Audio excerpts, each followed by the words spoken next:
Hello and welcome to the Wonky Workbench, where today we will be turning once fired brass in 223 Remington into clean brass and into some new bullets. Today we're using a mix of Hornady and PPU brass, and we're going to be filling them with Vitavori N133 powder, tipping them off with Sierra Blitz King 55 grain, and we will be using Magtech small rifle primers. Let's get to it.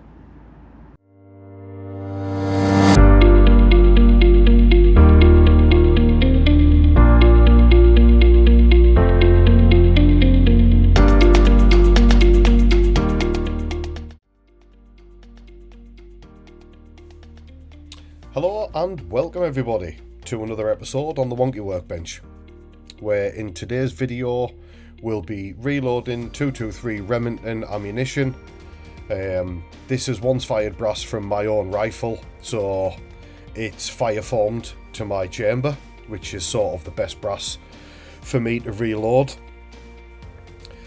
Throughout the video I'll explain the kit and equipment that we're using and what stages we're at, etc. The first stage for us today is to remove all of the media that's inside the casing, inside the primer pockets, and the little hole that's inside the primer pocket as well. It's a painstaking task, I'll be completely honest with you. So while I'm doing sections like this, I'll speed the video up, and at each change of step I'll explain the kit and equipment that we're using.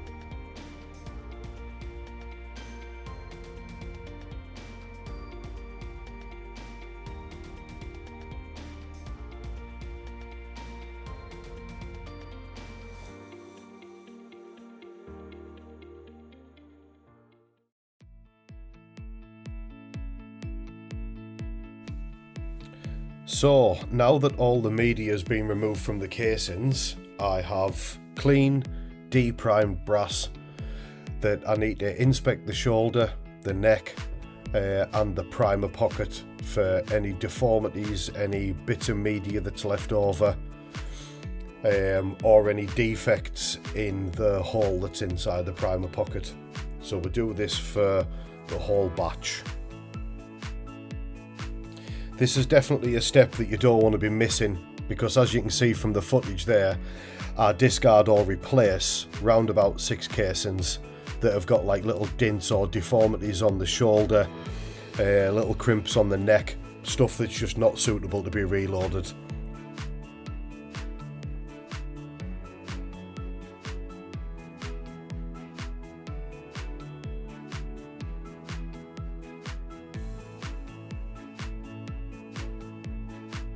When I've done with inspecting all the casings, they go into a clear plastic tub where I give them a coating with Hornady's one-shot lubrication.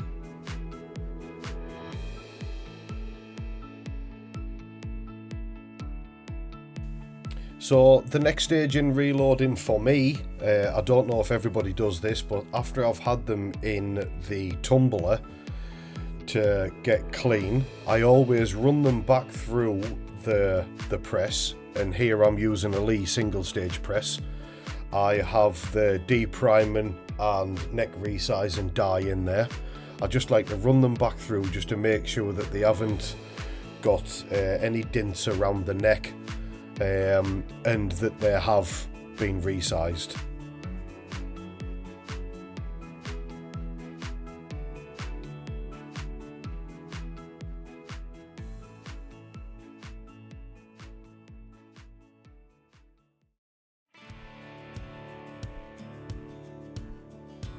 So now we are clean, we are resized. I have a quick change out of the dies and this is the Lee Precision trimming die. So I'll just give that a quick inspect to make sure that there's no bits on it or anything like that, and now we're going to trim these cases down to size. Now, I have already preset the depth of that cutting die, or the trimming die, so that after I give it a few turns on that, the case length should be exactly where I want it to be.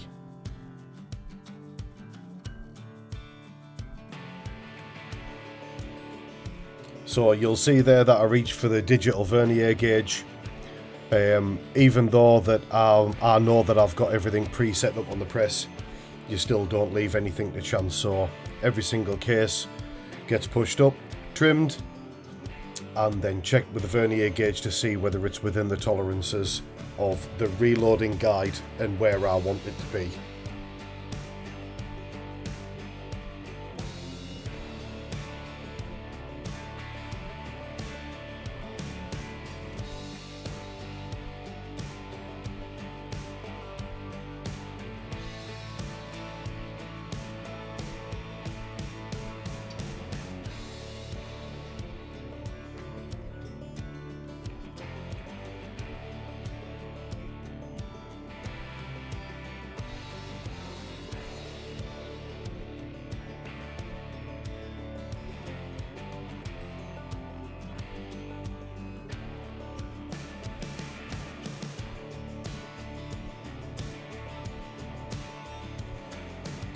You'll also see me using, after I've trimmed a case down to length, the little orange tool that I'm using.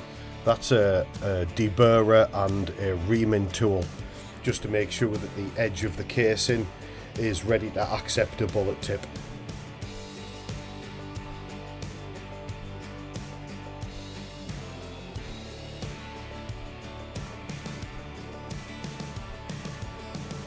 And it's cup of tea time.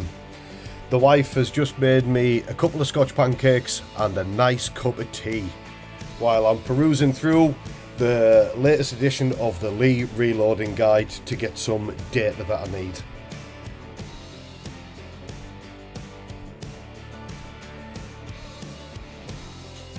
So this is the powder that we'll be using. It is Vitivari 133 N133.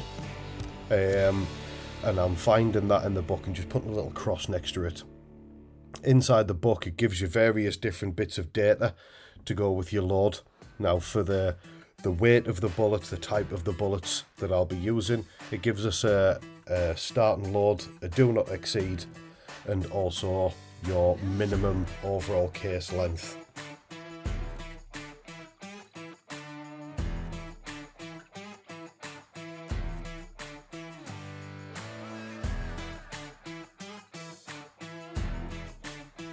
So, on to the next step, and this is the step that I hate the most, and it's because of the piece of kit that you can see me getting out there. This is a Lee handheld primer loader, and me and it have difficult times. So I'll be using Magtech 7.5 small rifle primers because we're using Remington 223. I like these little cases because you can slide the cardboard over and you can expose just the right amount of primers that you need. In they go into the little dispenser, where you can give it a little shake and a wobble around to be able to get them the right way up. Mad science, don't know how it does it, but it does. You give it a little shake and they all flip the other way. So the reason that I detest this hand loader is every now and again, well, not every now and again, you'll see in this part how many stoppages I get moving through. And it'll put the primers in back to front, it'll try and put them in sideways, and we just generally have a very poor working relationship.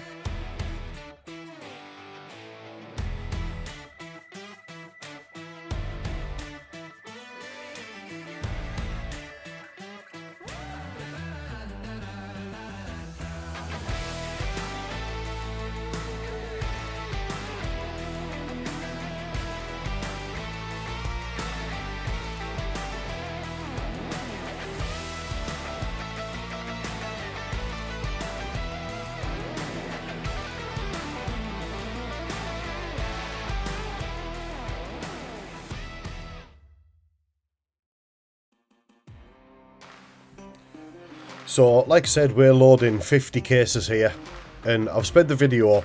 It's painstaking to watch me struggle with this tool, but we have 10 stoppages. I have to tip 10 primers out onto the towel, and then at the end load them back up into the machine, and then go again.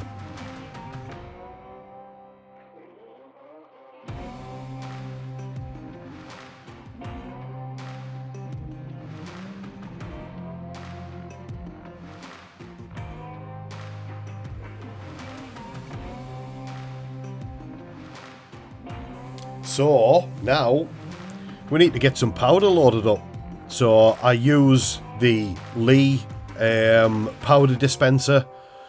This has been preset from previous loads to give us round about what we need. We'll be using the trickle feeder, which is a piece of kit I'll come onto afterwards, in conjunction with this dispenser. So I don't weigh this part out, I just put plenty into the container and get it put back onto the stand, ready to start dispensing.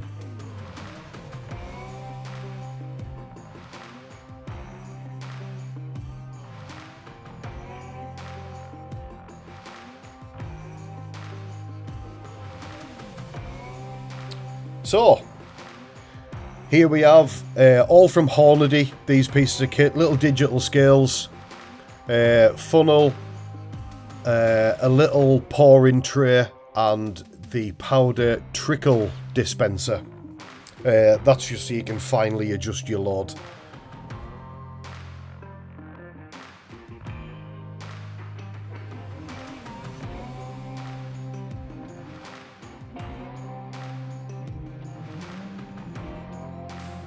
Here I'm just using the reloading book as a hard standing for the scales, just so I can get an accurate reading off it.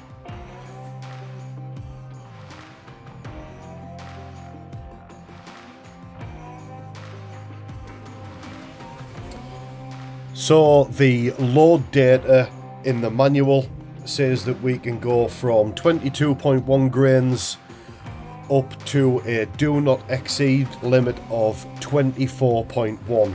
And yes, I am your typical man. I am going for the upper limit. The last batch of these that I made using the Blitz King bullets, I done at 23.8 grains, and at the range I was getting speeds of 3,075 feet per second. In the book with 24.1 grains, it's saying I should be getting 3,250 feet per second. So that is the aim point of today.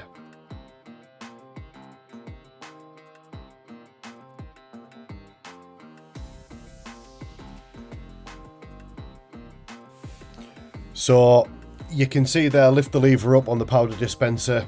It puts the powder into a chamber and then it dispenses it into the tray.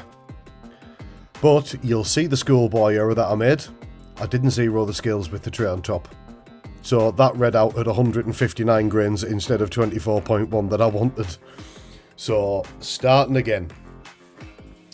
I'll speed this section up for you, but I dispense the powder as shown there, put it on the scales, and I use the little trickle dispenser to be able to put single grains in at a time to get it to the 24.1 that I wanted at, and then we use the funnel and put it into the casing.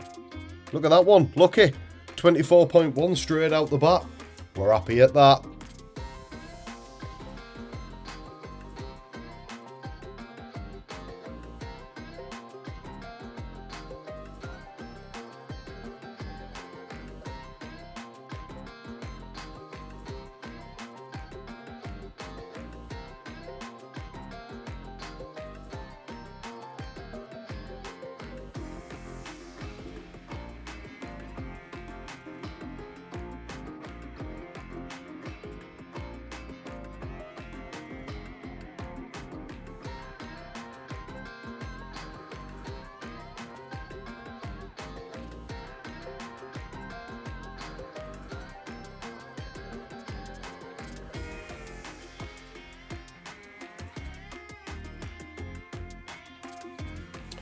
So I'm just going to pull the camera around just to show you how the trickle dispenser works. So we've got 23.9. You give the little quill there a turn and there's powder that drops inside of it and rolls out the end in little single grains. That way you can finely tune each load to exactly how you want it, and then it goes straight into the case from there.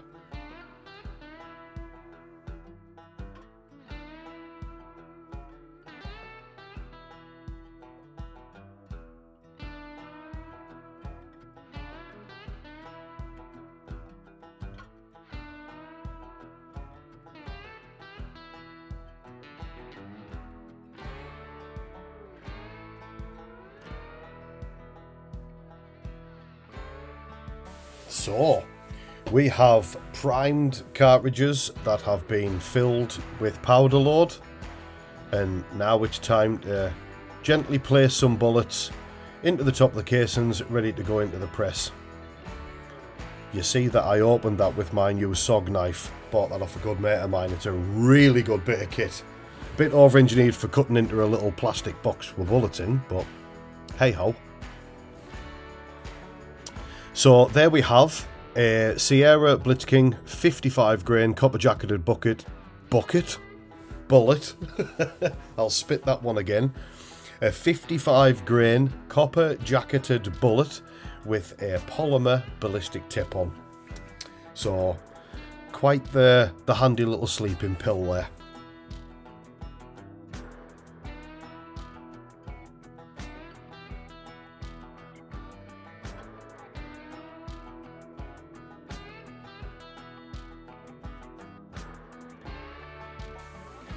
So, we're at the stage of pressing the bullets in. So we swap out the trimming die and we put in the bullet seating die.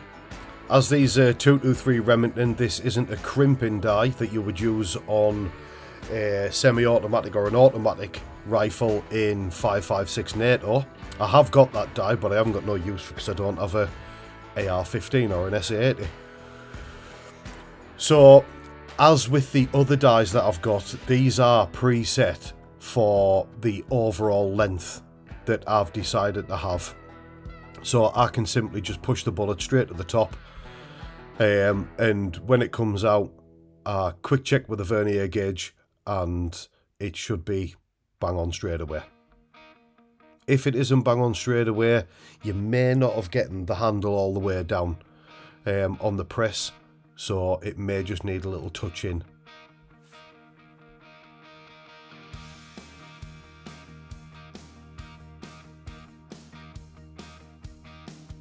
So every sort of 5 or 6 rounds, I'll give it a quick check with the vernier, and then rattle through the rest of the 50.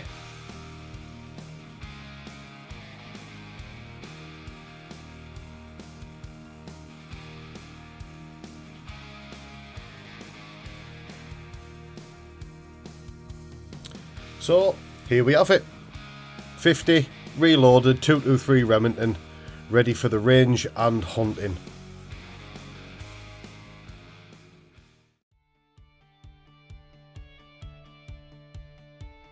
I get them all packed away into a secure ammo box and make sure that they are labelled up with the case data, the bullet data, and your load data, as well as your primer, overall length, etc, etc. It's all good for the data that we need to capture to be able to develop these loads.